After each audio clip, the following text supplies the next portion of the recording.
Good afternoon, everybody. How are you today? Good. Thanks for coming down. We have an announcement on the Kensington, some public outreach announcements and such. So I'll read a statement from the commissioner and myself today. And good afternoon. Is everything okay with the mics? You hear me well? Yep. Anybody need a sound check at all? Nope. All right. Sounds good. Sounds good. Nate Benson's cousin. It's Richard Fontana, special assistant here at the DOT to Commissioner Marie-Therese Dominguez. Good afternoon. I'm Rich Fontana, Special Assistant to the Commissioner of the Department of Transportation here in Western New York. Our Commissioner, Marie-Therese Dominguez, has asked me to provide an update to the community on the next steps this department intends to take regarding the Kensington Expressway.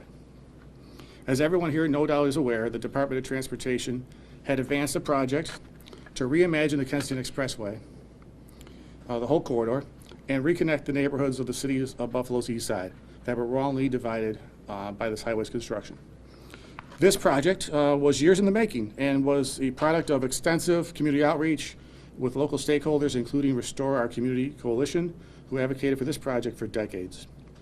We advanced the project as far as we could go, and we're on the verge of getting started while construction was to begin late last year, when the courts put that work on pause and later ruled that the environmental impact statement must be done on the project, effectively hampering all of our efforts to date to bring that project to fruition. We're now confronted with a completely different landscape. There's new leadership in Washington and different policies and fiscal priorities as it relates to transportation. I want to be clear about this. The Department of Transportation remains committed to doing a project along the 33 Expressway. We will conduct a full environmental impact statement as directed by the court. Today, we are announcing Queen City Forward, an initiative to grow this project from the ground up. It's emblematic of what we want to achieve here with this project along the 33 and truly brings the Queen City forward. We want the entire city to be seen, heard, and understood. The people of the city must have their say. To that end, these are the initial steps that we will be taking. We will be conducting a nationwide search for a new project director, someone who has driven innovative projects with innovative design and delivery and knowledge of major project delivery requirements, including public engagement and consensus building. This won't be an easy task, but we will give it our best to do so. We already have some key new team members in place here in Region 5. Our regional director is Eric Mecca. Eric, raise your hand. Eric's our regional director, 30 plus years with the department. He's an engineer and a people person, so Eric's a great addition to the team here. Cameron Schultz is our regional design engineer. Cameron's been with the department over 25 years and takes over for Sandra, who many of you have seen over the past. Ryan Whalen is our new PIO, local media, very, very knowledgeable about Western New York. And Tajay Jenkins-Jones, who's filming the camera there, is our community outreach specialist, and he is a member of the Buffalo community since he was born. So we have a good team in place, and I'll remain on the team as well to help out and do the best I can with local officials and help move the project forward. So we will be kicking off an outreach and listening tour beginning in October in areas across the region. We want to hear from as many people as possible before we formulate a new plan for the project along the 33. After we hear from the community, we will develop a scope for a new EIS. The EIS will include a traffic study and a potential fill-in, fill-in option. We intend to do an in-depth analysis of where those 75,000 cars a day would go if we fill in the Kensington, and what the air quality impacts will be if traffic is diverted to other parts of the city. This will take time. Federal law requires us to start from the beginning on this. We will be, meaning that the EIS will likely take up to 3 or more years of work to complete before construction can even begin. I also want to say a few words about the Skajaka Expressway today. We have not forgotten about the Skajaka. But at this point, our priority right now is the Kensington Expressway. Unfortunately, the legal proceedings surrounding the Kensington Expressway have impacted our plans related to the Skajaka. Instead of beginning a study of the Skajaka corridor this year, as we originally intended to do, our focus is now starting on a new EIS for the 33. In closing, the Skajaka study and corridor improvement project will remain on the Regional Transportation Improvement Plan, as you know, the TIP. as a future potential project. Let me be clear about this, folks. When a project on the 198 is ready for construction, funding will be in place to do that project. This is where we are. We look forward to re-engaging with the community in the coming months. We want to hear, listen, and collaborate. Thanks for taking your time today. I actually forgot to put my glasses on, so now that they're here, I realize that I didn't do that. But I want to thank Brian for the larger print. I'm here to answer any questions if you have at this point, and go easy on me. What happened to the former project director, and why the need to go back and start from the beginning? Well, we're in a process now where we have to do a full EIS, and that involves a new process. And the former director, if you talk about Skajaka, she retired. 34 great years of service here at DOT, very hard worker, put a lot of time in. She deserves her retirement. So, it's just timing of the issue. Very, very devoted to the project, though. Why wasn't the EIS study done before? Yeah, we felt an EA was an appropriate approach, but the courts have said that EIS is the way to go, so we're going to do that. Gotcha. And there was already a public outreach push before, Oh yeah, right? We were everywhere. So what do you hope to gain now that you didn't gain before with getting the public's reaction? New ideas. It's a project that's got a lot more legs now. People know it's a real project. Something could happen along the 33. So we're looking for some new ideas, people's ideas, what they felt about the old project, what they feel about the new project, and they'll have more information now as well with the traffic study that we announced. People will be able to make some more opinions of their own based on some actual information. That includes capping. One of the ideas, the open ideas, includes capping of filling in the Kensington, sure, like some of these local activist groups have been trying to push for, rather than a capping of the expressway. Oh, it does include a fill-in option. We were going to study that.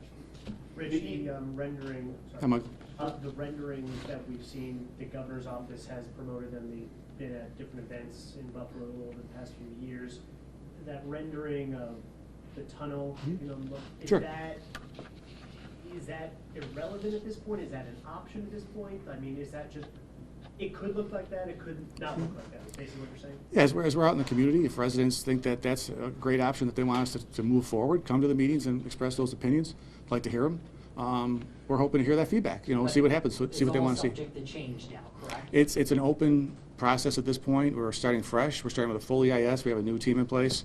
The new team's not reflective of the old team not being anything issue. It's just timing, but it's great to start off with a fresh team and go out to the public on a fresh approach. The previous EA ruled out a fill-in option for not being feasible. Why is that all of a sudden now back on the table being considered? Well, I would think that with further review, you look at all options. EISs are a little bit more encompassing, and it gives us a chance to look at it.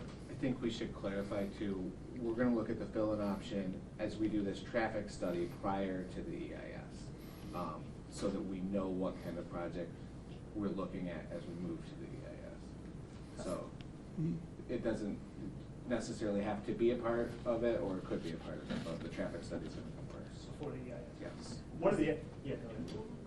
GBNRTC, other folks I've spoken to said, a fill-in option doesn't work unless DOT actively looks at the arterials that they control leading in and out of Buffalo. Sure. Will that be studied as part of this traffic study? Because you can't fill that in and then dump all that traffic onto Walden without updating Walden or Genesee or Broadway or Insert Street here. My precursory knowledge of EIS is as it will include it, because you need to have a cohesive plan of traffic, and those starts and stops will be part of a plan. But this is a little ahead of the game. Right now we're really doing the look at the community involvement portion of this process. We'll have more information about the EIS as we go, and that information will be also presented probably at community meetings so residents know really what an EIS does. So is it an opportunity to reach out to the folks that were opposed to lots of these options, for you guys to start fresh to reach out to those groups? Yeah, I mean, we've held community meetings in the past. We had stakeholder meetings, and everyone was at the table. We were all discussing things. We know people's views on the project. And I think with the DOT coming forward now with this information today, that helps everybody really. And we were at a meeting in July over the summer, and people were starting to get excited about this process and the new collaboration and the EIS. Do we have any open meeting coming up, or for anyone watching right now? Yeah, well, we don't have a date and a time set yet, but we're assuming the first meeting will probably be in Buffalo, of course, and then in the east side. And then look for that. We'll need your help to get that information out to the public, and we'll be providing that very soon to you. I'd say look for it, October, November, that type of situation, and we'll continue to have meetings. And then once the meetings are complete, we'll compile that information, see what project is buildable, what's able to be done, and then start the EIS process. You also alluded to an influence in the current administration in Washington. Is that, I think you used the term hampering, is there an issue there? Can you elaborate that more? I don't want to go too much into funding, but I would say that I am not aware of any funding changes with the project. So, there's transportation dollars that are meant for transportation projects, and this is a transportation project. One more The question. current administration has said reconnecting community projects are off the table for them. Is this still being classified as a reconnecting community project? Right at this point, the project is open. We're starting fresh, so it doesn't really have a title. And this is the title, how do we move Buffalo forward, essentially? So that's not really along those veins. And we'll see where that goes as far as the project goes and what the people want to see. I want to reiterate, though, the EIS process will not start with one project, of course. Multiple items will go into the EIS, multiple things will be studied. It won't just focus on one project. A lot of people felt the process for engaging the public was flawed out of the gate. They didn't feel that there was an effort by the DOT to invite anyone who didn't support the project, outside of Rock, for example. How can you convince, and what will you do to convince those people who felt that way about the initial project that their opinion will be heard this time around, and it's not just a foregone conclusion that a cap is going to be the next step? Yeah, well, I think with the DOT coming forward with essentially a blank slate, some type of information I have to give to the public. They're going to want to know why they're at the meeting. We can't just say, well, what do you think about the 33? So we got to give some input, maybe even a survey of some kind. Who knows? But these meetings will start to take shape, and you'll know more about the meetings in the future. But these are going to be open to the public. Many of them. There's not going to just be one or two, and people can have their voice heard. They can write in and get the process started. Write in and then let's wrap it up. And also at the past stakeholder meetings, all residents for or against the tunnel at the time were always welcome to speak. I always afforded much more time actually to the opposition than to the proponents. What kind of support is this getting from local and state government? I know that when the original project was announced, it got widespread support from state lawmakers, local lawmakers. What has this initiative now gotten in terms of support? We've reached out to local elected officials, we've received good feedback on this community input. I know I was speaking to the mayor, and he's like, is the community going to be heard? And that's a main priority of the administration, that the community is heard, and we're committing to that. It's fair to characterize this as a complete reset of the Kensington project? Yeah, fully fair. Yeah. Years for the EIS, so construction could begin in 2028? Well, we're talking about 2 or 3 years for the EIS. So then it would start after that process. So It would be it's premature to give a date of when it starts, but construction will start. once the EIS starts, we're hearing 2 to 3 years. It's pretty comprehensive. Nate Benson will be reading that for weeks. All right, thanks, guys. Thank you. Thanks, everybody. Appreciate you. Thanks for coming. Hey, Mike, nice to see you. All right,